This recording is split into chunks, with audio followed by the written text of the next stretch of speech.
जय श्री गणेश, जय श्री महादेव, जय माता पार्वती। मेरे प्रिय भक्तों, ओम श्री गणेशाय नमः। आप सभी का हमारे यूट्यूब चैनल पर हार्दिक स्वागत है।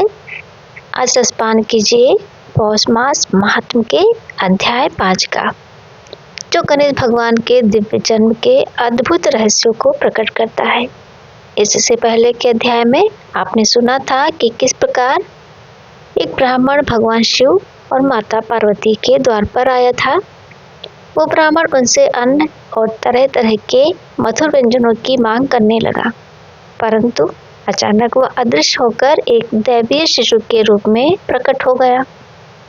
श्री नारायण कहते हैं, नारद जब श्री हरि स्वयं ब्राह्मण रूप में वहां प्रकट हुए और तत्क्षण अंतर ध्यान हो गए, तब माता पार्वती और भगवान शंकर उस ब्राह्मण की खोज में चारों दिशाओं में भटकने लगे। माता पार्वती चिंतित होकर पुकारने लगी, हे विप्रवर, आप कहाँ चले गए? कृपा करके मुझे दर्शन दीजिए, मेरे प्राणों की रक्षा कीजिए। फिर वे भगवान शिव से बोली, स्वामी शीघ्र उठिए और उस ब्राह्मण देवता की खोज कीजिए। यदि कोई अतिथि भूखा प्यासा लौट जाए तो गृहस्थ के सभी पुण्य निष्फल हो जाते हैं। ऐसे गृहस्थ के पिंडदान को पितृ भी ग्रहण नहीं करते, अग्नि उसकी आहुति स्वीकार नहीं करती, देवता उसके पुष्प जल को भी नहीं लेते, उसके द्वारा दिया गया दान भी अपवित्र हो जाता है और उसका शरीर मदिरा स्पर्श की भांति अपवित्र माना जाता है। इतने में आकाशवाणी गूंजी, जगन्माता शांत हो जाओ, अपने ग्रह में स्थित अपने उस पुत्र को देखो, जो साक्षात गोलोक का परिपूर्ण प्रकाश है, सनातन फल है, योग्य द्वारा ध्यान किया जाने वाला अविनाशी तेज है, वह ज्योति जिसे प्रत्येक कल्प में प्रथम पूजा मिलती है, जिसे स्मरण मात्र से विघ्न दूर होते हैं, वही तुम्हारा पुत्र है। वो भक्तों का आश्रय, मुक्ति देने वाला, कामनाओं को पूर्ण करने वाला और देवी सौंदर्य का स्वरूप है। उसकी ओर निहारो। आकाशवाणी सुनकर माता पार्वती भय और आश्चर्य से व्याकुल होकर महल के भीतर गई। वहां उन्होंने अपने पलंग पर एक तेजस्वी बालक को देखा। वो मुस्कुराते हुए छत की ओर देख रहे थे। उनके शरीर की दिव्य आभा सैकड़ों चंद्रमाओं जैसी थी। उनका प्रकाश महल को आलोकित कर रहा था। वह हर्षपूर्वक अंग भंगियों से खेल रहा था और स्तनपान की इच्छा से आ जैसा मधुर शब्द कर रहा था। उसके अद्भुत रूप को देखकर माता पार्वती आनंद से भर उठी और तुरंत भगवान शिव के पास जाकर बोली, स्वामी, जिस तेज का आप ध्यान करते हैं, जो तपस्या का परम फल है, जो नरक रूपी दुखों से रक्षा करता है और संसार रूपी भव सागर से पार लगाता है, वह सनातन ज्योति आज हमारे घर पुत्र रूप में प्रकट हुई है। इस पुत्र के दर्शन का पुण्य संपूर्ण यज्ञों और तीर्थ स्थानों से भी अधिक है। माता के ये वचन सुनकर भगवान शिव भी हर्ष से उल्लासित हो उठे।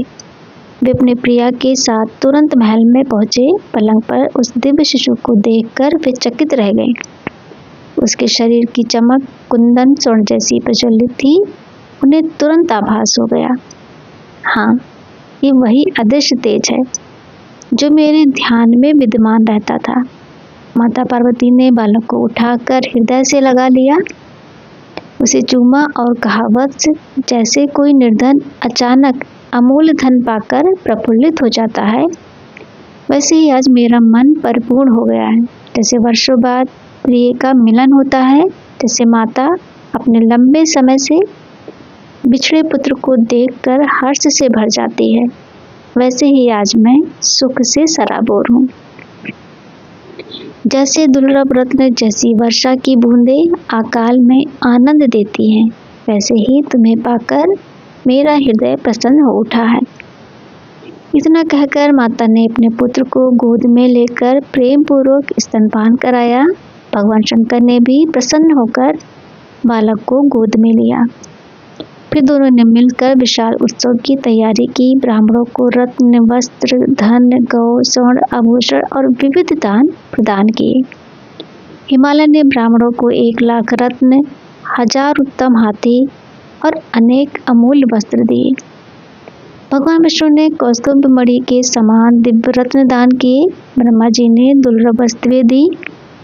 क्षीर सागर ने 1000 मणियां, हीरक और अनमोल रत्न प्रदान किए।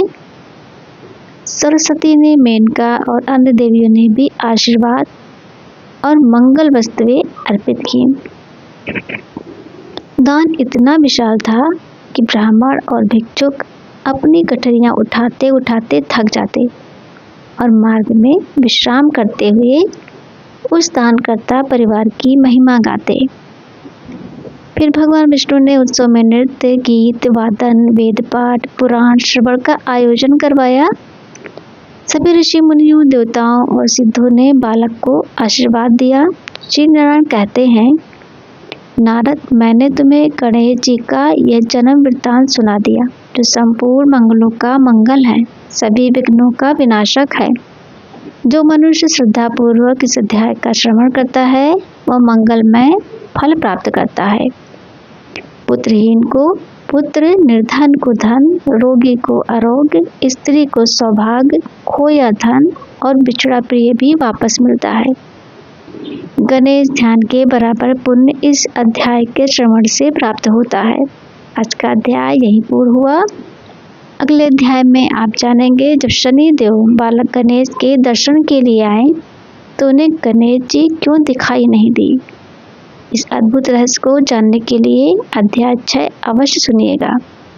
तो दोस्तों, अगर आपको हमारी धार्मिक कथाएं, ग्रंथों का सार और दिव्य वाचन पसंद आते हैं तो प्लीज़ मेरे चैनल को सब्सक्राइब कीजिए, लाइक कीजिए और शेयर अवश्य करें। आपका एक एक समर्थन हमें अधिक श्रेय और उत्साह देता है। तो जय श्री गणेश। अगले अध्याय में पुनः मिलेंगे एक दिव्य कथा के साथ। तब तक के लिए जय श्री कृष्णा दोस्तों।